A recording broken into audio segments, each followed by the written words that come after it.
Hello, it is 5 a.m. in Washington at 6 p.m. in Tokyo. I'm Monita Rajpal. This is World One, live from London. Also ahead. The life in the camp, there is no good life.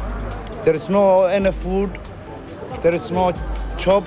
A moment of silence for lives lost in Japan. People across the country paused for reflection at the exact moment the tsunami hit 2 months ago, and the lessons learned continue. Tokyo has announced plans to review its handling of the nuclear crisis at Fukushima. As well as killing thousands of people, the tsunami sparked a partial nuclear meltdown. Weeks of work to bring reactors at the Fukushima Daiichi power station under control still haven't achieved their goal.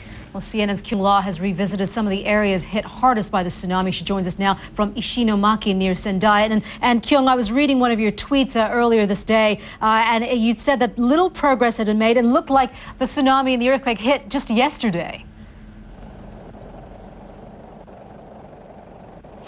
Take a look, Monita. It really does, other than the fact that the ground here is a little more dry than it was when I was here 2 months ago. Very little appears, at least on first blush, to have changed. The destruction here is still as far back as the eye will take you, and this is one of the harder hit towns, Ishinomaki. You talked about the nuclear policy there. We understand that Tokyo is saying that they're going to have to revisit this from scratch. What exactly are they talking about here? What they're talking about is specifically looking at the nuclear facilities that are planned for the future. Now, Japan relies on nuclear energy for a good portion of its electricity, its power, about 30%. Now, some of the images that came out of the disaster won't easily be forgotten. Let's take a look at some of those pictures that we're talking about here. That's one of the images here. The magnitude 9 quake struck the city of Sendai and sent walls of water slamming into the country's Pacific shores, sweeping away whole villages. And as we've seen there, once what was used to be vibrant towns and villages just basically turned to rubble. More than 27,000 people are either known to have died or are still missing. Thousands of bodies will never be found.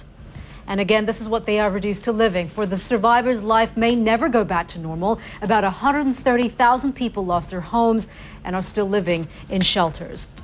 And this is also the aftermath of it. There's the nuclear angle. The tsunami crippled the Fukushima plant, sending radioactive particles over a wide area, so people constantly being checked for any sort of radioactivity or absorption of radioactivity. And here, cities basically returned to ghost towns. The 20-kilometer zone was cleared of people.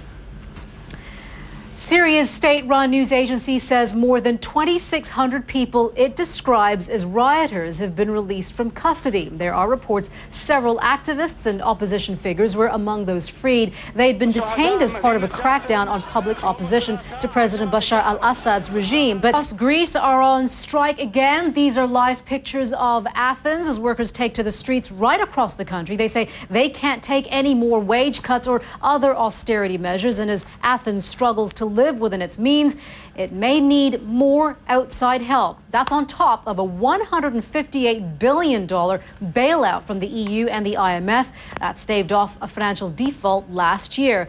Now, some people think the crisis is so serious the Eurozone might not survive in its current shape. We want to see what newspapers around the world are saying about this. The Guardian's headline is "Kicking the Can Along." It goes on to say the sensible policy would be for Greece to restructure its debt, write down the value of its loans, and offer to pay back the rest over a longer time frame. The Eurozone could help with this. The Wall Street Journal Asia edition has the headline, "Greece will need more aid," and it says the possibility that Greece could default on its debt next year without more external aid has created a new emergency for European governments, the European Commission and the European Central Bank. And the Australian has the headline, "Greek troubles rattle Eurozone," and it says Greece's worsening economy has reignited fears that the country will need extra rescue loans and might end up restructuring its debt. Of course, we will bring you more on this story a little bit later on here on W1. Thousands of people are making desperate and dangerous efforts to get out of Libya and leave the horror of civil war behind. But in the process, many are risking their lives in ramshackle boats bound for Europe.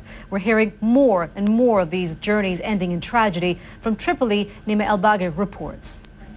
The United Nations says nearly 750,000 people have left Libya to get away from the fighting, and it has described the humanitarian crisis there as grave. The UN's High Commissioner for Refugees, Antonio Guterres, joins us now live from Paris. Sir, thank you very much for being with us. As we saw there in that piece in the report, they're saying that the international community has failed to help. We're also hearing now that the UK Deputy Prime Minister is saying that Britain does not want to take part in any burden-sharing scheme. What is your response to that?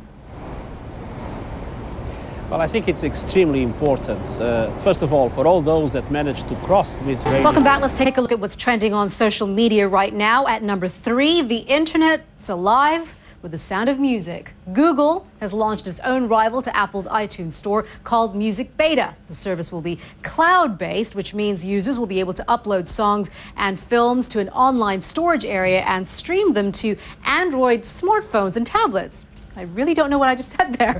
People are excited about the news, and there's a lot of discussion online. Now, at number 2, "Daddy, you're so handsome." These are the first words that Dallas Wiens' daughter said to him after his face transplant. Wiens had the first full face transplant in the U.S. after an electrical accident left him disfigured.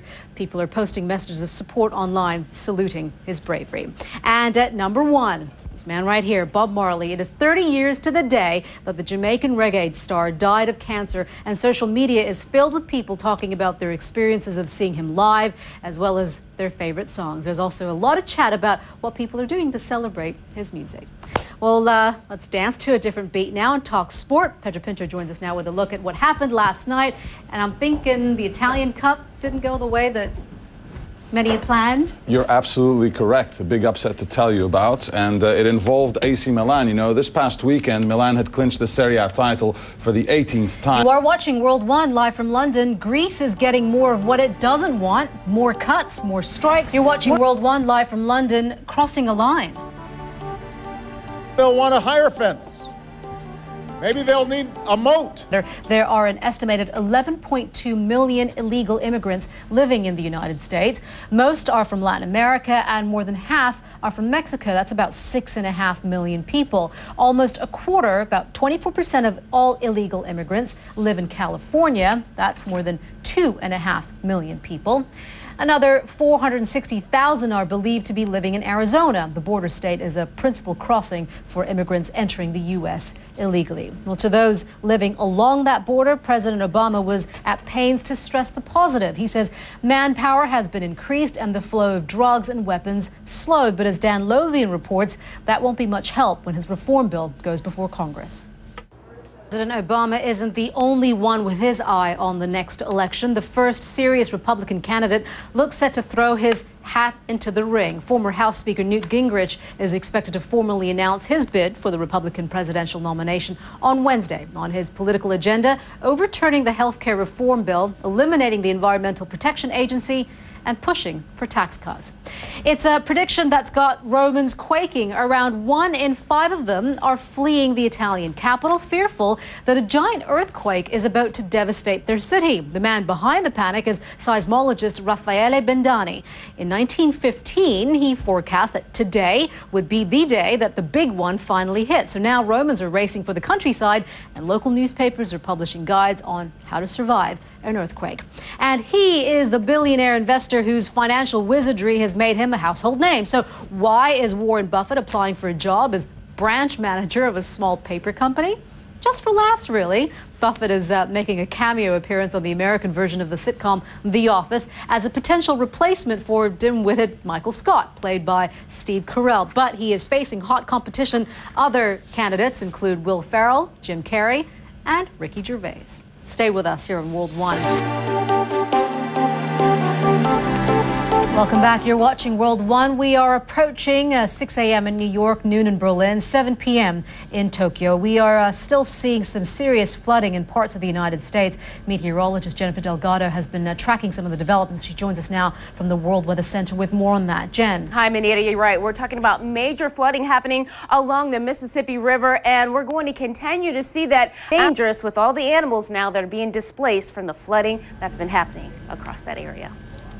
Yeah, good point there, Jen. Thank you very much. You're welcome. Before we go, let's quickly check our top stories this hour. Japan has observed 2 minutes of silence to remember those who died during the earthquake and tsunami. That was the UN High Commissioner for Refugees, Antonio Guterres, speaking to me just a short time ago. You're watching World One live from London. I'm Monita Rajpal. The news continues here on CNN.